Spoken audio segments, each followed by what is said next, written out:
Bem-vindos a mais uma exploração aqui no nosso espaço. Hoje, vamos olhar por uma zona de Tóquio um bocadinho diferente, talvez fora dos circuitos habituais. Toneri, que fica no distrito de Adachi.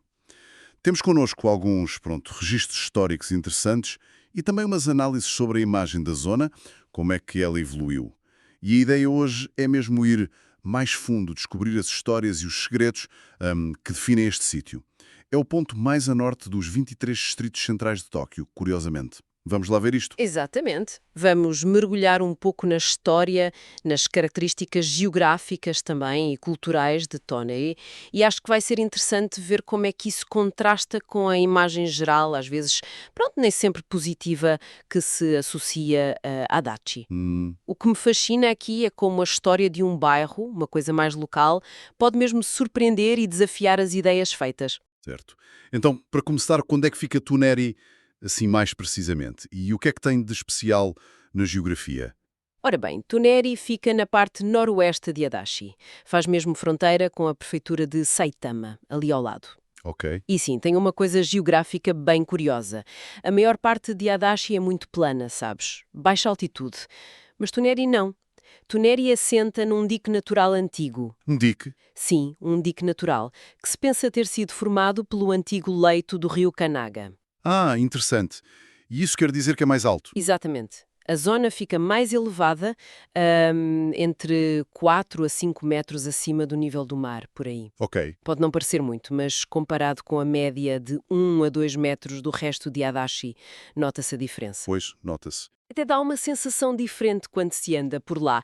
E uma curiosidade, o ponto mesmo mais alto em Toneri, assim na zona urbana, fica nos terrenos da escola primária de Toneri, tem 5,5 metros. Certo. Mas, atenção, o ponto mais alto de Adachi inteiro fica no Parque Toneri. E aí já falamos de uns 13 metros. Que engraçado. Essa diferença dentro do distrito. E essa geografia teve alguma coisa a ver com a história administrativa? Li alguns que Toneri nem sempre fez parte de Tóquio. É verdade? Teve influência indireta. E sim, a história administrativa é um bocadinho enrolada. Antigamente, Toneri era o centro de um território maior, o chamado Território de Toneri. Uhum. Chegou a ser conhecida como Tonerimachi, Vila de Toneri, ali por volta do período Genroku, fim do século XVII. Mas a grande mudança foi depois da restauração Meiji, no final do século XIX. Ok. Em 1871, quando criaram as prefeituras modernas, Toneri foi parar à prefeitura de Saitama. Isto enquanto a maior parte do resto de Adachi foi integrada na prefeitura de Tóquio da altura. Ah, que confusão.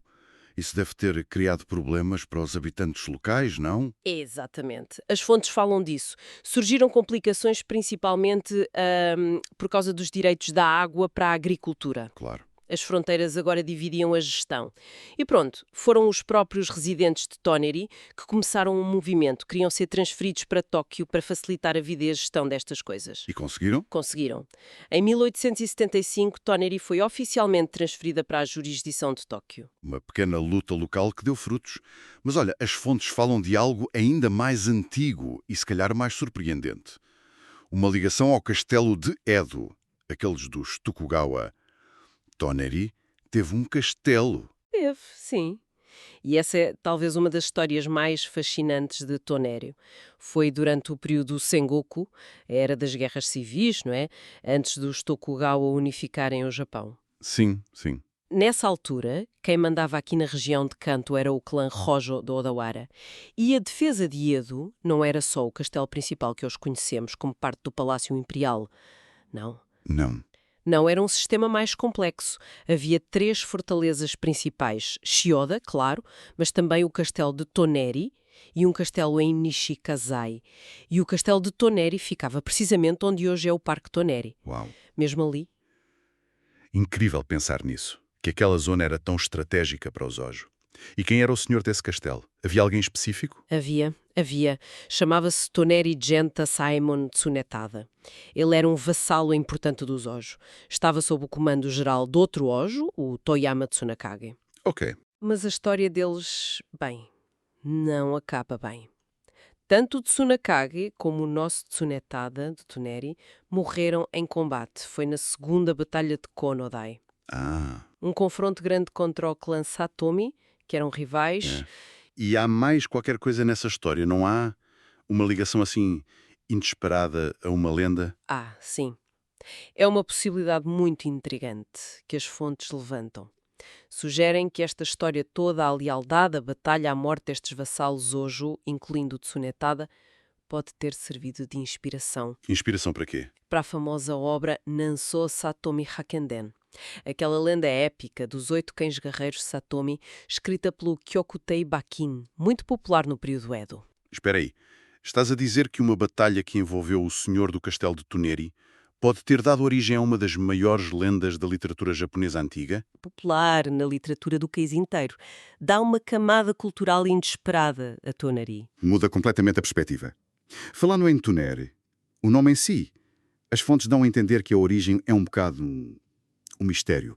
É outra ótima questão. E sim, a origem do nome Tunari é assim um pequeno quebra-cabeças. As fontes que consultámos dão várias hipóteses, mas nenhuma parece ser definitiva. Adoro um bom mistério. Dá sempre um charme extra. Então, quais são as teorias? Olha, são várias. Uma diz que vem de um clã antigo, local, chamado Tunari.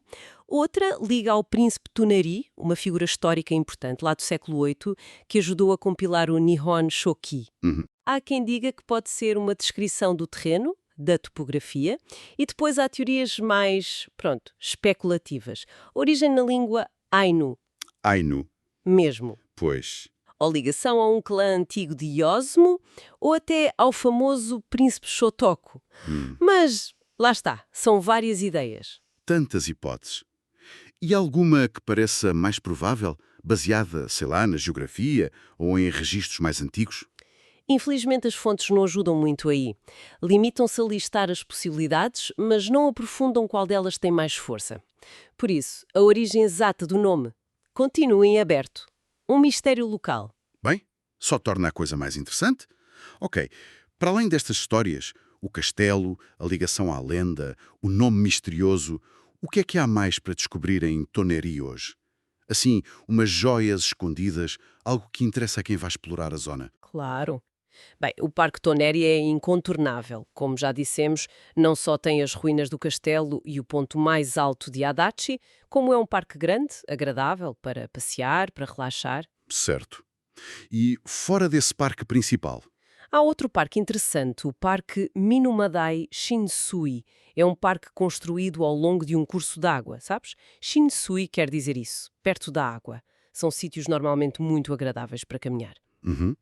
E depois, claro, a própria geografia elevada. Pode parecer subtil, mas andar por ruas que estão visivelmente um pouco acima das zonas vizinhas em Adachi é uma experiência diferente. E algo mais culturalmente específico, único. Sim, as fontes mencionam uma coisa muito curiosa e talvez inesperada. Existe lá o Sakaigawa Beia. Sakaigawa Beia. O que é isso? É um estábulo de treino de lutadores de sumo. Um reia. A sério. Um estábulo de sumo em Toneri. Exatamente. É um ponto de interesse super específico. Para quem gosta de sumo, saber que ali treinam lutadores profissionais fora das zonas mais óbvias do sumo em Tóquio é uma descoberta hiperas, dá um toque de autenticidade. Uau! Isso é mesmo giro e inesperado. Então espera, temos um passado com castelos rojo, ligações a lendas, parques simpáticos, geografia peculiar e até sumo. Como é que esta imagem de Toneri, com esta riqueza toda, encaixa na imagem geral de Adachi, que as fontes dizem que às vezes teve uma reputação complicada? É aí que o contraste fica interessante. Adachi, o distrito no seu todo, teve fases de industrialização muito forte, principalmente depois da guerra.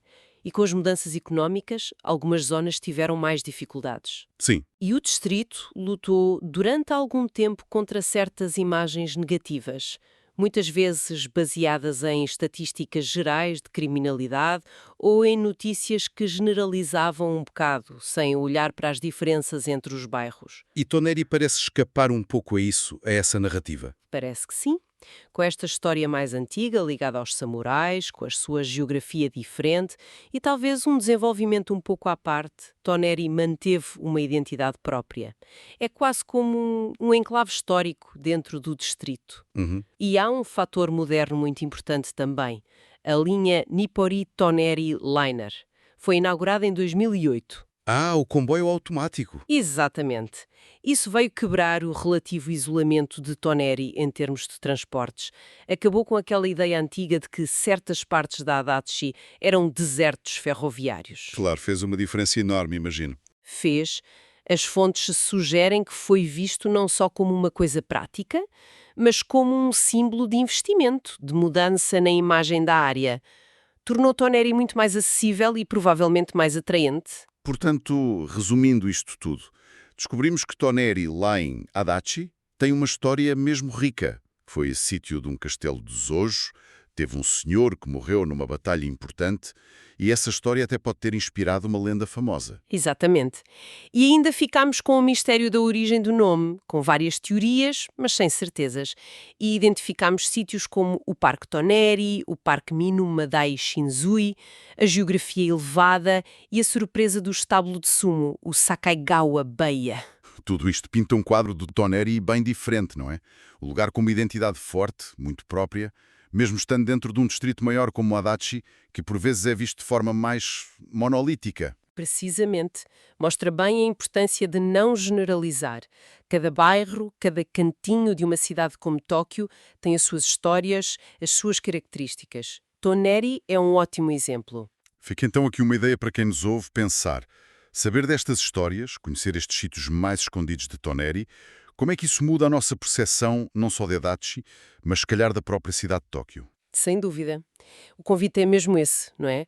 Explorar para além do óbvio, ir à procura destas camadas menos visíveis, descobrir as histórias únicas que cada bairro, como Toneri, tem para contar. Pode revelar uma cidade muito mais complexa e fascinante do que pensamos à primeira vista.